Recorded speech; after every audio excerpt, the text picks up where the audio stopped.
جی، اس وقت جس مقام پہ ہم موجود ہیں، آپ اپنے سامنے ایک جھیل دیکھ رہے ہیں، پانی کا جو ہے مجمع دیکھ رہے ہیں۔ اس کے بارے میں آپ صلی اللہ علیہ وسلم کا ارشاد ہے، جب یأجوج اور مأجوج یہاں سے گزریں گے تو وہ اس کا سارا پانی جو ہے پی جائیں گے۔ اور بہت سی تفاصیل ہیں جو آج کی ویڈیو میں آپ اس حوالے سے یأجوج اور مأجوج اور اس جھیل اور عیسیٰ علیہ السلام کے حوالے سے جان سکیں گے۔ میری آپ سے گزارش ہے، اگر آپ اس وقت مصروف ہیں تو برائے مہربانی اس ویڈیو کو اپنے وال پہ شیئر کر لیں یا جو ہے سیو کر لیں اپنے پاس، اور آرام سے جو ہے یہ 7-8 منٹ کی ویڈیو آپ نے دیکھنی ہے تاکہ آپ کو اچھی طرح سے اس مقام کے بارے میں جانکاری ہو سکے۔ آئیے جانتے ہیں کہ اس کے حوالے سے کس حدیث شریف میں اس کا ذکر ہوا ہے۔ بسم اللہ الرحمن الرحیم۔ السلام علیکم ورحمۃ اللہ وبرکاتہ۔ میں ہوں زبیر ریاض، مدینہ منورہ سے۔ سب سے پہلے درود و سلام، اللہم صلی وسلم علی نبینا و حبیبنا محمد و آلہ و صحبہ صلی اللہ علیہ وسلم۔ ایک اور منفرد مقام کے ساتھ جو ہے میں آپ سب کے ساتھ موجود ہوں، اور یہ منفرد مقام جو ہے احوال یوم القیامہ اور یأجوج اور مأجوج اور حدیث شریف میں نبی صلی اللہ علیہ وسلم کی پیشن گوئی کے مطابق یہ جگہ ہے۔ اور اس جو جھیل آپ اپنے سامنے اس وقت دیکھ رہے ہیں، اس کا نام ہے بحیرہ طبریہ، اور اس کا حدیث شریف میں ذکر آیا ہے کہ یأجوج اور مأجوج کی قومیں جب یہاں سے گزریں گی تو اس کے جو پہلے بندے ہوں گے اس قوم کے، تو اس کا سارا پانی جو ہے ایک مشت تقریباً جو ہے پی جائیں گے۔ اور اسی مطلب ہے کہ لشکر کے جب پچھلے بندے آئیں گے تو وہ کہیں گے کہ یہاں پہ تو پانی ہوا کرتا تھا، یا یہاں پہ یہ جو جھیل ہے پانی کی ہوا کرتی تھی۔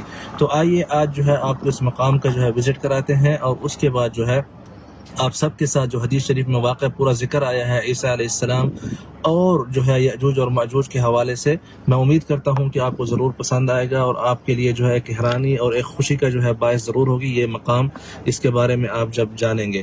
تو اس سے پہلے جو ہے میری آپ سب سے گزارش ہے، اگر آپ نے ابھی تک جو ہے زبیر ریاض کو فالو نہیں کیا ہوا تو ضرور کر لیں، اور اس ویڈیو کو جو ہے سب سے پہلے شیئر کر دیں تاکہ زیادہ سے زیادہ لوگ جو ہے اس مقام کو دیکھ سکیں اور یہ پیغام جو ہے ان تک پہنچ سکے۔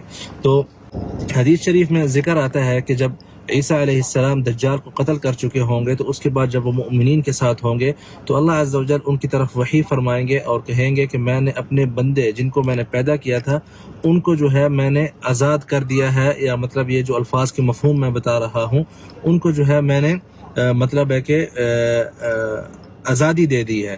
تو اس کے بعد جو اللہ عز و جل عیسیٰ علیہ السلام کو فرمائیں گے کہ آپ جو ہے میرے جو مؤمنین عباد ہیں، مطلب جو مؤمنین بندے ہیں، ان کو لے کے جبل طور کے اوپر جو ہے جبل طور کے علاقے میں چلے جاؤ۔ تو جبل طور کا جو علاقہ ہے مطلب طور سینا کا، تو عیسیٰ علیہ السلام جو ہے وہاں پہ مؤمنین کے ساتھ تشریف لائیں گے اور پہاڑوں کے اوپر جو ہے پناہ لیں گے۔ اور اس کے بعد جو یأجوج اور مأجوج ہوں گے، اللہ تعالیٰ فرماتے ہیں کہ حتی اذا فتحت یأجوج ومأجوج وهم من كل حدب ينسلون، کہ یأجوج اور مأجوج جب کھولے جائیں گے، یا مطلب جب کھل جائیں گے تو یہ ہر طرف سے مطلب جو راستے چھوٹے ہوں گے، بڑے راستے، چھوٹے راستے، وادیاں، پہاڑ، ہر طرف سے یأجوج اور مأجوج کی قومیں، جس طرح بعض اوقات چونٹیاں نہیں ہوتی ویسے ہی یہ جو ہے ہر طرف سے نکل کے آئیں گے۔ اس کے بعد عیسیٰ علیہ السلام اور مؤمنین جو ہے جب محصور ہو جائیں گے تو نبی صلی اللہ علیہ وسلم فرماتے ہیں کہ یأجوج اور مأجوج جب یہاں سے گزریں گے بحیرہ طبریہ سے، جو کہ فلسطین میں واقع ہے، جس کے اوپر اسرائیل کا قبضہ ہے، آپ اپنے سامنے دیکھ سکتے ہیں اس وقت بارڈر کے اوپر، تو وہ جو ہے اس کا سارا پانی جو ہے پی جائیں گے۔ اس کے بعد ان کے جو پیچھے والے بندے ہوں گے وہ کہیں گے کہ یہاں پہ جو ہے کبھی پانی ہوا کرتا تھا۔ اسی طرح جس جھیل سے گزریں گے، جس کھیت سے گزریں گے، سب کے سب جو ہے چوپٹ کرتے جائیں گے۔ اور یہ جو ہے اس کا مطلب ہے کہ نام کے ساتھ ذکر ہے حدیث شریف میں اس جھیل کا، جس کی آپ آج مطلب ہے کہ وزٹ کر رہے ہیں۔ پہلے ہم نے ایک اور حوالے سے ویڈیو ڈالی تھی، لیکن آج جو ہے ہم آپ کو تاریخ کے اس حوالے سے یہ ویڈیو دکھا رہے ہیں۔ تو اس کے بعد جب عیسیٰ علیہ السلام اور مؤمنین اللہ عز و جل سے گڑ گڑا کر دعا مانگیں گے کہ یا اللہ ہمیں ان کے عذاب سے نجات دلا، تو اللہ عز و جل یأجوج اور مأجوج کی گردن میں جو ہے یہ جو قوم ہوگی ان کی گردن میں جو ہے کیڑے پیدا کریں گے۔ تو یہ جو کیڑے ہوں گے ان سب میں جب پیدا ہوں گے گردنوں میں، تو ان سب کی موت واقع ہوگی جس طرح ایک فرد کی موت واقع ہوتی ہے، مطلب ایک ہی لحظے میں ساری کی ساری یأجوج اور مأجوج کی قوم جو ہے یہ برباد ہو جائے گی۔ اس کے بعد جب عیسیٰ علیہ السلام مؤمنین کے ساتھ نیچے اتریں گے جبل طور سے اور وادیوں میں آئیں گے زمین کے اوپر، تو زمین میں 1 انچ کے برابر بھی جگہ ایسی نہیں ہوگی جس کے اوپر جو ہے ان کی لاشیں نہ ہوں، اور بدبو سے جو ہے وہاں پہ رہنا بہت مشکل ہو جائے۔ یہ میں آپ کو سارا حدیث شریف سنا رہا ہوں، ابھی میں آپ کو بتاؤں گا کہ حدیث شریف کون سی ہے۔ اس کے بعد جو ہے عیسیٰ علیہ السلام دوبارہ دعا مانگیں گے یا اللہ ہمیں اس عذاب سے نجات دلاؤ. تو اس کے بعد اللہ عز و جل ایسے پرندے جو ہے شاید آج تک کسی نے نہ دیکھے ہوں وہ بھیجیں گے. نبی صلی اللہ علیہ وسلم فرماتے ہیں کہ ان کی جو گردنیں ہوں گی پرندوں کی، جس طرح اونٹ کی بڑی گردن ہوتی ہے ویسے بڑی بڑی گردنیں ہوں گی، اور وہ یأجوج اور ماجوج کی قوم جو ہے ان کو اپنی چونچوں میں اٹھا کے اپنے پنجوں میں اٹھا کے اللہ عز و جل کے حکم سے ایک ایسے مقام پر لے کے جائیں گے اور دور مطلب ہے کہ مؤمنین سے پھینک دیں گے. اس کے بعد اللہ عز و جل جو ہے بارش بھیجیں گے، اور ایسی بارش ہوگی. اللہ کے نبی فرماتے ہیں کہ کوئی گھر بھلے وہ پتھر کا ہو یا وہ اون کا ہو، مطلب بال کا ہو، بالوں سے بنا ہوا گھر ہو جس طرح کپاس وغیرہ ہوتی ہے، یا جو ہے مطلب جس طرح لکڑیوں سے گھر بنتے ہیں، کوئی بھی گھر ہوگا نہیں بچے گا اس بارش سے. اور یہ بارش جو ہے زمین کو ایسا صاف کرے گی جیسے شیشہ جو ہے مطلب مرآہ جیسے آپ دیکھتے ہیں شیشہ دیکھتے ہیں ویسے جو ہے ساری کی ساری زمین صاف ہو جائے گی. اس کے بعد جو ہے مؤمنین مطلب ہے کہ بہت پیاری زندگی گزاریں گے اس دنیا میں عیسیٰ علیہ السلام کے ساتھ. اور عیسیٰ علیہ السلام کے زمانے میں یہ جو یاجوج اور ماجوج کے بعد کا زمانہ ہوگا، اللہ پاک زمین کو حکم دیں گے کہ اپنی برکتیں جو ہے واپس لوٹاؤ. تو اس کے بعد جو ہے کہتے ہیں ایک انار کا دانہ اتنا بڑا ہوگا کہ اس کے چھلکے کے نیچے جو ہے مطلب لوگ سایہ، مطلب جس طرح دھوپ سے بچنے کے لیے سایہ کرتے ہیں نا، تو ایک چھلکے سے جو ہے اس طرح اپنے اوپر سایہ کیا کریں گے. اور ایک انار جو ہے پوری کی پوری جو ہے مطلب جو قوم ہوگی اس کو کافی ہوگا. تو وہ برکتوں کا زمانہ ہوگا.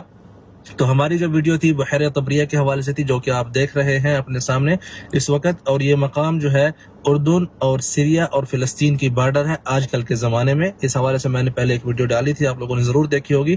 لیکن آئیے میں آپ کو لوکیشن بتاتا ہوں کہ آپ یہاں پہ کیسے پہنچ سکتے ہیں. آپ کو جو ہے سب سے پہلے اردن جب آپ آتے ہیں تو آپ کو اربد جانا ہوگا، مطلب شمال کی طرف. اور پھر جو ہے اربد سے آپ اس مقام کی طرف آئیں گے. اس مقام کا نام ہے ام قیس. اور یہاں پہ بہت سے تاریخی مقام ہے، اور مطلب ہے کہ جو پرانی تاریخ ہے وہ بھی یہاں پہ واقع ہے. رومن امپائر بھی جب حکومت کرتے تھے خطہ عرب پہ شام کے اوپر، تو ان کی بھی جو مطلب مین کمانڈ تھی، مطلب جو ان کے زمانے میں 11 سٹیز سے وہ حکومت کیا کرتے تھے. تو یہ ایک سٹی تھی جس کا نام جدارہ تھا پہلا، آج کل ام قیس نام ہے. اور یہاں پہ اس کے حوالے سے بھی تفصیلی ویڈیو بعد میں آئے گی انشاءاللہ. جیسا کہ آپ دیکھ سکتے ہیں ان کے آثار یہاں پہ موجود ہیں. اور یہ وہی مقام ہے جب عیسیٰ علیہ السلام نے جب پناہ لی تھی تو انہی علاقوں میں لی تھی، جب مطلب ہے کہ عیسیٰ علیہ السلام کو قتل کرنے کے لیے لوگ نکلے تھے. تو اس وقت اللہ عز و جل نے برفعہ اللہ علیہ. مطلب یہ بہت لمبے واقعات ہیں، یہ پھر کسی اور جو ہے مقام پہ انشاءاللہ ان کا ذکر ہوگا. لیکن فی الحال جو ہے میں آپ کو بتا دوں یہ بہت ہی تاریخی مقام ہے. اس کے حوالے سے انشاءاللہ اور بھی ویڈیوز آئیں گی. میری آپ سب سے گزارش ہے اس کو شیئر ضرور کریں، کیونکہ آج سے پہلے میں پورے امید کے ساتھ کہتا ہوں کہ آپ لوگوں نے ایسی ویڈیو نہیں دیکھی، نہ ہی یہ مقام دیکھا تھا. تو انشاءاللہ آپ لوگوں سے بہت جلد ملاقات ہوتی ہے اگلی ویڈیو میں انشاءاللہ. اپنا خیال رکھیں. اللہ حافظ.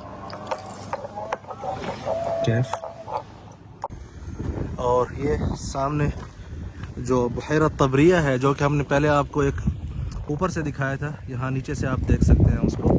ٹھیک ہے، یہ دیکھیں.